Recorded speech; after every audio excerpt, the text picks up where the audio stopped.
अगर हमें किसी पेशेंट के बैक, हिप या नी जॉइंट को असेस करना है या फिक्स करना है तो सबसे पहले हमें उनकी फुट को असेस करना पड़ेगा। और अगर हम फुट को असेस नहीं करते हैं तो बहुत ही इम्पॉर्टेंट क्लू हम मिस कर जाते हैं, जो आगे चल के हमें एक बड़ी प्रॉब्लम फेस करनी पड़ सकती है। और उसकी वजह से हमारा ट्रीटमेंट पार्ट बहुत ही डिले हो जाता है और बहुत बार अनसक्सेसफुल रिज़ल्ट आने लगते हैं। तो अगर हमने ऐसा किया तो बहुत ही गलत करते हैं। अभी आप एक फुट की पिक्चर देख रहे हैं, इसमें लेफ़्ट और राइट दोनों फुट को एक साथ दिखाया गया है और बहुत ध्यान से देखते हैं तो हमें समझ आता है कि जो राइट फुट है वो एबनॉर्मल हो चुका है और जो लेफ़्ट फुट है वो एकदम नॉर्मल है। यही एबनॉर्मेलिटी इनके हिप, नी और बैक पेन का रीज़न है। इन्हीं पेशेंट को पिछले 10-12 साल से इन तीनों जॉइंट में बहुत ज़्यादा पेन है, हिप, नी और बैक में। ये हर टाइप का ट्रीटमेंट ट्राई कर चुके हैं, pain killer, muscle relaxant, rest, antacid, injections या बाकी और सब टाइप के, गर्म, ठंडा, वाइब्रेशन, हॉट, जेल, सब कुछ, बट उनको रिलीफ नहीं आ रहा था। और अब एंड ऑफ द डे बहुत ज़्यादा बार इनको सर्जरीज एडवाइस करी गई है डिफरेंट डॉक्टर्स के द्वारा। मगर इनका जो एक इम्पॉर्टेंट ये कॉमन सा पॉइंट था, फुट, वो किसी ने असेस नहीं किया और उसी की वजह से इनकी इतने सालों तक पेन में निकल गए हैं। तो इस केस को फिक्स करने के लिए सबसे पहले बस मैंने इनका फुट असेस किया है और जहाँ पे फुट असेस होता है तो हमें समझ आने लगता है कि फुट हमारे बॉडी का बेस है और इनका बेस ही स्टेबल नहीं है।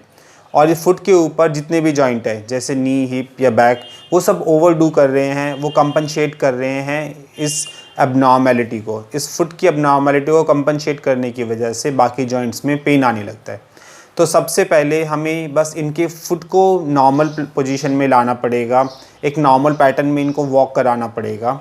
और अगर हम ऐसा करते हैं तो ऊपर के जितने भी जॉइंट्स हैं जिनमें भी पेन है वो ऑटोमेटिकली डिसअपीयर होने लगता है, जो इनके केस में हुआ भी है। इस फुट प्रॉब्लम को मेडिकली हम एक प्रोनेटेड फुट बोलते हैं या एक फ्लैट फुट भी कहा जा सकता है इसको। अगर किसी पेशेंट को फ्लैट फुट या प्रोनेटेड फुट होता है तो उसके ऊपर के जितने भी जॉइंट है उनके अंदर एक रोटेशन मूवमेंट आने लगती है, जो इस पिक्चर में आपको दिखाया गया है। इस पिक्चर में पेशेंट का या इस सब्जेक्ट का जो फुट है वो फ्लैट है और उसकी वजह से एक रोटेशन कंपोनेंट पूरे ही जॉइंट में आ चुका है। और उसके बाद नी इस पेन का एक मेन टारगेट बनता है और उसके बाद हिप और बैक। बस यही हमने इसको एबनॉर्मल ढंग से जो पेशेंट ने डेवलप कर लिया था हमने उसको नॉर्मली करेक्ट कर लिया। और ये सब करने से पेशेंट के बाकी जॉइंट्स में ऑटोमेटिकली पेन डिसअपीयर हो गए हैं और बहुत ही कम टाइम में फास्टली डिसअपीयर हो गए हैं। जो पेन पिछले 10-12 साल से नहीं जा रहा था वो कुछ ही सेशंस में डिसअपीयर होने लगता है। उसका रीज़न यही था कि बस हमने इन पेशेंट को बायोमैकेनिकली असेस किया है और जो इनके पेन का रूट कॉज था फुट, हमने उसको नॉर्मली पोजीशन पे लाके प्लेस कर दिया है। और इस केस में, इस पर्टिकुलर केस में इनके प्रोनेटेड फुट का रीज़न था ग्लूट मसल का वीकनेस। अगर पेशेंट के ग्लूट मसल वीक होने लगते हैं तो फुट एक प्रोनेटेड या फ्लैट फुट में कन्वर्ट होने लगता है और जिसकी वजह से बॉडी में बाकी जगह पे पेन आने लगते हैं।